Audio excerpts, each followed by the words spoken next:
নেপালকে 21 রানে হারিয়ে super 8-এ qualify করলো বাংলাদেশ। তো আজকে তাদের লাস্ট ম্যাচ ছিল এগেনস্ট নেপাল। তো তাদের জিতলেই তারা কোয়ালিফাই করে যেত, যে এমন না যে ম্যাচটা হেরে গেলে তারা কোয়ালিফাই করতে পারতো না, তারা করে যেত, কারণ উল্টো দিকে নেদারল্যান্ডকে শ্রীলঙ্কাকে হারাতে হতো। তো সেটা কার্যত অসম্ভব এই কারণেই ছিল যে শ্রীলঙ্কা গোটা টুর্নামেন্টে একটা ম্যাচ জেতেনি, সুতরাং লাস্ট ম্যাচে তারা অল আউট যাবে। তো এই মাইন্ডসেটে যখন বাংলাদেশের নেপাল ম্যাচ শুরু হয়, প্রথমেই নেপাল ক্যাপ্টেন রোহিত তিনি টস জিতে ফিল্ডিং করার সিদ্ধান্ত নিয়েছিলেন। তো প্রথমে ব্যাটিং করে 106 রানে অল আউট হয়ে যায় বাংলাদেশ। তো একটা টাইমে ভাবা গেছিল যে 106 অল আউট হয়ে গেছে, নেপাল ইজিলি রান চেস করে দেবে, কিন্তু নেপাল দল 85 রানে অল আউট হয়ে যায়। তো বাংলাদেশের হিরো যদি ওপেনিং স্পেলার তঞ্জিম হাসান সাকিব, তাহলে অবশ্যই ডেথ ওভার্সে হচ্ছে মুস্তাফিজুর। তার যে ডেথ ওভার স্পেশালিস্ট যাকে বলা যায়, দুরন্ত বোলিং, দুরন্ত। এবং নেপালও দুর্দান্ত বোলিং করেছে, স্পেশালি তাদের স্পিনাররা। সন্দীপ তিনি আছে তার 100 টি-20 ইন্টারন্যাশনাল উইকেট কমপ্লিট করেন। তা এত ফাইনালি অনেক স্ট্রাগলের পর তিনি ওয়েস্ট ইন্ডিজে গিয়ে পৌঁছেছেন, কারণ আমেরিকা থেকে ভিসা দেয়নি। তো আজকে তিনি ভালো পারফর্ম করেছেন।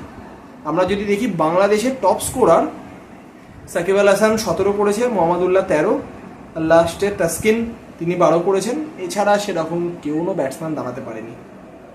বোলিংয়ে 2টি করে উইকেট পেয়েছেন কামি, দীপেন্দ্র সিং অ্যারে, ক্যাপ্টেন রোহিত, সন্দীপ, এরা সব 2টো করে উইকেট পেয়েছে, 2টো রান আউট। এবং পরে যখন নেপাল ব্যাটিং করতে নামে, নেপালের টপ স্কোরার ওপেনার শেখ তিনি করেছেন 17, তারপরে মিডিল ওভার্সে মাল্লা তিনি করেছেন 40 বলে 27, এবং দীপেন্দ্র সিং অ্যারে 31 বলে 25। তো তিনি টোটালি স্ট্রাগল করেছেন মুস্তাফিজুরের সামনে। তো দীপেন্দ্র সিং অ্যারে এমন একজন ব্যাটসম্যান যিনি ইন্টারন্যাশনাল ক্রিকেটে টি-20 ইন্টারন্যাশনালে 6 বলে 6 মারের রেকর্ডও তার রয়েছে, কিন্তু তাকে আমরা মুস্তাফিজুরের সামনে খুব বাজেভাবে স্ট্রাগল করতে দেখেছি। তো এতেই বোঝা যাচ্ছে মুস্তাফিজুর নিজেকে কতটা ডেভেলপ করেছে, এছাড়া কেউ সেরকম দাঁড়াতে পারেনি।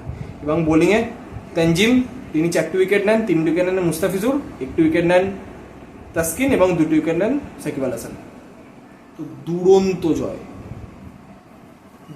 জয় তুলে নিয়েছে আজকে বাংলাদেশ। এবং সত্যি তারা খুব ভালো ক্রিকেট খেলেছে, তাদের বোলাররা খুব ভালো বোলিং করেছে। শুধু আজকে বলে কেন, পুরো টুর্নামেন্টে তারা 4টে ম্যাচের মধ্যে 3টে ম্যাচ জিতে সুপার 8-এ কোয়ালিফাই করলো। তো অবশ্যই আজকে ম্যাচের man of the match Tanzim Hasan Sakib. আমরা প্রত্যেকে আশা করব যে বাংলাদেশ দল সুপার 8-এ এরকম পারফরমেন্সই তারা যাতে করতে পারে।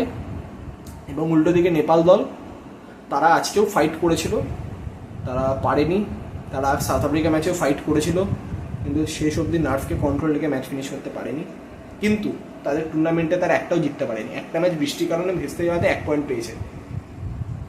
তো তারা এই টুর্নামেন্ট থেকে ছিটকে গেলেও তারা যে পজিটিভিটি নিয়ে যে মাথা উঁচু করে যেতে পারছে, সেটাই অনেক।